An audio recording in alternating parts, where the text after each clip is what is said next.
ರಸಭರಿತವಾದ ಕಿತ್ತಳೆ ಹಣ್ಣು ಎಲ್ಲಿಂದ ಬಂತು? ಅದು ಹೇಗೆ ಪ್ರಪಂಚವನ್ನು ಪಯಣಿಸಿತು ಮತ್ತು ಹೇಗೆ ನಮ್ಮ ದೈನಂದಿನ ಜೀವನದ ಭಾಗವಾಯಿತು? ಬನ್ನಿ, ಇಂದು ನಾವು ಕಿತ್ತಳೆ ಹಣ್ಣಿನ ಆಕರ್ಷಕ ಇತಿಹಾಸವನ್ನು ನೋಡೋಣ. ಸುಮಾರು 4000 ವರ್ಷಗಳ ಹಿಂದೆ ಕಿತ್ತಳೆ ಮತ್ತು ಎಲ್ಲಾ ಸಿಟ್ರಸ್ ಹಣ್ಣುಗಳು ಆಗ್ನೇಯ ಹಿಮಾಲಯದ ತಪ್ಪಲಿನಲ್ಲಿ ಹುಟ್ಟಿಕೊಂಡಿತು. ಅಂದರೆ ಈಶಾನ್ಯ ಭಾರತ, ಉತ್ತರ ಮ್ಯಾನ್ಮಾರ್ ಮತ್ತು ಪಶ್ಚಿಮ ಯುನ್ನಾನ್ನಂತಹ ಚೀನಾ ಪ್ರಾಂತ್ಯಗಳಲ್ಲಿ ಸಿಟ್ರಸ್ ಹಣ್ಣುಗಳು ಇವೆ ಎಂಬ ಪೂರ್ವಜರ ಅಸ್ತಿತ್ವಕ್ಕೆ ಪುರಾವೆಗಳನ್ನು ಒದಗಿಸುತ್ತದೆ. ಸಿಹಿ ರೂಪಾಂತರ, ಕಹಿಯಿಂದ ಸಿಹಿಗೆ. ಜಾಗತಿಕ ಕಿತ್ತಳೆ ಉತ್ಪಾದನೆಯ 70% ಭಾಗವನ್ನು ಹೊಂದಿರುವ ಸಿಹಿ ಕಿತ್ತಳೆ ಪೊಮೆಲೊ ಮತ್ತು ಮ್ಯಾಂಡರಿನ್ ನಡುವಿನ ಪ್ರಾಚೀನ ಕೃಷಿ ಮೂಲದ ಹೈಬ್ರಿಡ್ ಆಗಿದೆ. ಶತಮಾನಗಳ ನಂತರ ಕಿತ್ತಳೆ ನಿಧಾನವಾಗಿ ವಿಕಸನಗೊಳ್ಳಲು ಪ್ರಾರಂಭಿಸಿತು.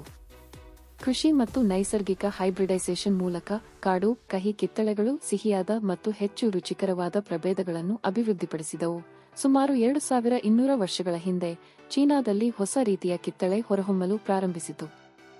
ಸಿಹಿಯಾದ, ರಸಭರಿತವಾಗಿ ಕೃಷಿ ಮಾಡಿದ ಕಿತ್ತಳೆಗಳನ್ನು ಚೀನಾದ ರಾಜಮನೆತನಗಳು ಗೌರವಿಸಿದವು. ಅವರು ಅವುಗಳನ್ನು ಸಂಪತ್ತು ಮತ್ತು ಅದೃಷ್ಟದ ಸಂಕೇತವಾಗಿ ನೋಡಿದರು.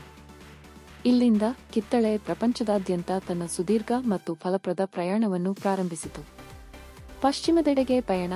ಕಿತ್ತಳೆಗಳು ಪರ್ಷಿಯಾ, ಭಾರತ ಮತ್ತು ಮೆಡಿಟರೇನಿಯನ್ ಪ್ರದೇಶಗಳಲ್ಲಿ ವ್ಯಾಪಾರ ಮಾರ್ಗಗಳು ವಿಸ್ತರಿಸಿದಂತೆ, ವಿಶೇಷವಾಗಿ ಪ್ರಸಿದ್ಧ ಸಿಲ್ಕ್ ರೋಡ್ನಲ್ಲಿ ಕಿತ್ತಳೆಗಳು ಪಶ್ಚಿಮದ ಕಡೆಗೆ ಸಾಗಿದವು. ಭಾರತದಲ್ಲಿ ಕಿತ್ತಳೆ ಆಯುರ್ವೇದ ಔಷಧ ಮತ್ತು ಪಾಕಶಾಲೆಯ ಅಭ್ಯಾಸಗಳ ಪ್ರಮುಖ ಭಾಗವಾಯಿತು. ಕಿತ್ತಳೆಗಳು ಪರ್ಷಿಯಾಕ್ಕೆ, ಅಂದರೆ ಇಂದಿನ ಇರಾನ್ಗೆ ಆಗಮಿಸಿದಾಗ ಅವು ಜನರಿಗೆ ಹೆಚ್ಚು ಪ್ರೀತಿಯಿಂದ ಕೂಡಿದವು. ರೂಮಿಯಂತಹ ಪರ್ಷಿಯನ್ ಕವಿಗಳು ತಮ್ಮ ಕೃತಿಗಳಲ್ಲಿ ಕಿತ್ತಳೆ ಹಣ್ಣುಗಳ ಸೌಂದರ್ಯ ಮತ್ತು ಮಾಧುರ್ಯವನ್ನು ಹೊಗಳಿದರು. ಅರಬ್ ವ್ಯಾಪಾರಿಗಳು ಮೆಡಿಟರೇನಿಯನ್ಗೆ, ವಿಶೇಷವಾಗಿ ಸ್ಪೇನ್ ಮತ್ತು ಇಟಲಿಗೆ ತಂದು ಅದರ ಪಶ್ಚಿಮದ ಪ್ರಯಾಣವನ್ನು ಮುಂದುವರೆಸಿತು.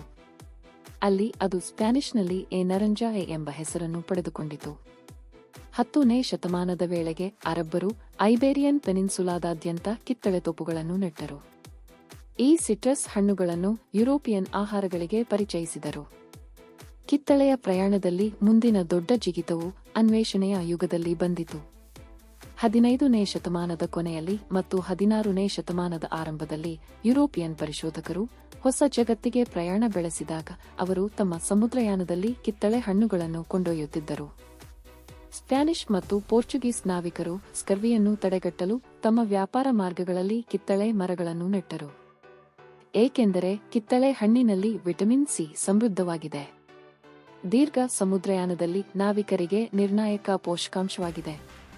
16ನೇ ಶತಮಾನದ ವೇಳೆಗೆ ಸ್ಪ್ಯಾನಿಷ್ ವಸಾಹತುಗಾರರು ಫ್ಲೋರಿಡಾ, ಮೆಕ್ಸಿಕೋ ಮತ್ತು ದಕ್ಷಿಣ ಅಮೆರಿಕಾದಲ್ಲಿ ಕಿತ್ತಳೆ ತೋಪುಗಳನ್ನು ಸ್ಥಾಪಿಸಿದರು. ಫ್ಲೋರಿಡಾ ನಿರ್ದಿಷ್ಟವಾಗಿ ಕಿತ್ತಳೆ ಕೃಷಿಗೆ ಪ್ರಮುಖ ಕೇಂದ್ರವಾಗಿ ಪರಿಣಮಿಸುತ್ತದೆ. ಕಿತ್ತಳೆ ಎಂಬ ಪದವು ಸಂಸ್ಕೃತ ಪದ ನಾರಂಗದಿಂದ ಬಂದಿದೆ. ಇದರರ್ಥ ಕಿತ್ತಳೆ ಮರ. ಪರ್ಷಿಯನ್ ಭಾಷೆಯಲ್ಲಿ ಇದು ನಾರಂಗ್ ಆಯಿತು. ಅರೇಬಿಕ್ನಲ್ಲಿ ಇದನ್ನು ನಾರಂಜ್ ಎಂದು ಮಾರ್ಪಡಿಸಲಾಯಿತು. ಹಣ್ಣು ಯುರೋಪ್ಗೆ ಹರಡಿದಂತೆ ಪದವು ಹಳೆಯ ಫ್ರೆಂಚ್ ಅನ್ನು ಪೊಮ್ಮೆ ಡಿಯೋರೆಂಜ್ ಎಂದು ಪ್ರವೇಶಿಸಿತು. ಹೀಗೆ ಪ್ರಪಂಚದಾದ್ಯಂತ ಹರಡಿರುವ ಕಿತ್ತಳೆಯ ಈ ಪದವು ಹಲವಾರು ಭಾಷೆಗಳಲ್ಲಿ ಹಾದುಹೋಯಿತು. ಕೊನೆಗೆ 14ನೇ ಶತಮಾನದ ಅಂತ್ಯದ ವೇಳೆಗೆ ಇಂಗ್ಲಿಷ್ನಲ್ಲಿ ಆರೆಂಜ್ ಆಯಿತು. ಕುತೂಹಲಕಾರಿಯಾಗಿ ಕಿತ್ತಳೆ ಬಣ್ಣವು ಅದರ ಹೆಸರನ್ನು ಹಣ್ಣಿನಿಂದ ಪಡೆದುಕೊಂಡಿದೆ. ಅದಲ್ಲದೆಯೂ ಇದಕ್ಕೂ ಮೊದಲು ಬಣ್ಣವನ್ನು ಹೆಚ್ಚಾಗಿ ಹಳದಿ ಕೆಂಪು ಎಂದು ಉಲ್ಲೇಖಿಸಲಾಗುತ್ತಿತ್ತು.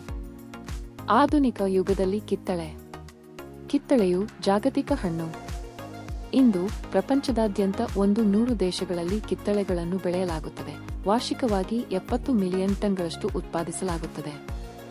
ಮೊದಲಿಗೆ ಬ್ರೆಜಿಲ್, ಯುನೈಟೆಡ್ ಸ್ಟೇಟ್ಸ್, ವಿಶೇಷವಾಗಿ ಫ್ಲೋರಿಡಾ ಮತ್ತು ಕ್ಯಾಲಿಫೋರ್ನಿಯಾ, ಚೀನಾ ಮತ್ತು ಭಾರತವು ಅಗ್ರ ಉತ್ಪಾದಕ ಸ್ಥಾನದಲ್ಲಿವೆ. ವಾಸ್ತವವಾಗಿ ಭಾರತದ ನಾಗ್ಪುರ ಪ್ರದೇಶವು ಅದರ ವಿಶಿಷ್ಟವಾದ ಕಿತ್ತಳೆಗೆ ಹೆಸರುವಾಸಿಯಾಗಿದೆ. ಇದು ಕಿತ್ತಳೆ ನಗರ ಎಂಬ ಅಡ್ಡ ಹೆಸರನ್ನು ಗಳಿಸಿದೆ. ತಾಜಾ ಹಣ್ಣು, ರಸ ಅಥವಾ ರುಚಿಕಾರಕದ ರೂಪದಲ್ಲಿ ಕಿತ್ತಳೆ ಈಗ ಜಗತ್ತಿನಾದ್ಯಂತ ಆಹಾರದ ಅತ್ಯಗತ್ಯ ಭಾಗವಾಗಿದೆ. ಅದರ ಬಹುಮುಖತೆ ಮತ್ತು ಪೌಷ್ಟಿಕಾಂಶದ ಮೌಲ್ಯವು ಉಪಹಾರ ಕೋಷ್ಟಕಗಳಿಂದ ಹಿಡಿದು ಹಬ್ಬದ ಆಚರಣೆಗಳವರೆಗೆ ಜಾಗತಿಕ ಸಂವೇದನೆಯನ್ನು ಮಾಡಿದೆ.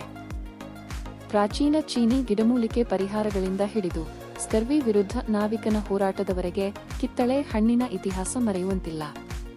ಆದ್ದರಿಂದ ಮುಂದಿನ ಬಾರಿ ನೀವು ಕಿತ್ತಳೆ ಹಣ್ಣಿನ ಸಿಪ್ಪೆ ತೆಗೆಯುವಾಗ ನೆನಪಿಡಿ, ಕಿತ್ತಳೆಯ ಪ್ರಯಾಣ ಪ್ರಾಚೀನ ಹಿಮಾಲಯದ ತಪ್ಪಲಿನಿಂದ ಆರಂಭಗೊಂಡು ಜಾಗತಿಕ ಹಣ್ಣಾಗಿ ಅದರ ಸ್ಥಳಕ್ಕೆ ಪರಿಶೋಧನೆ, ಅನ್ವೇಷಣೆ ಮತ್ತು ಸ್ವಲ್ಪ ಹೆಚ್ಚು ಸಿಹಿ ತರಲು ಜಗತ್ತನ್ನು ಪ್ರಯಾಣಿಸಿದ ಕಥೆಯಾಗಿದೆ.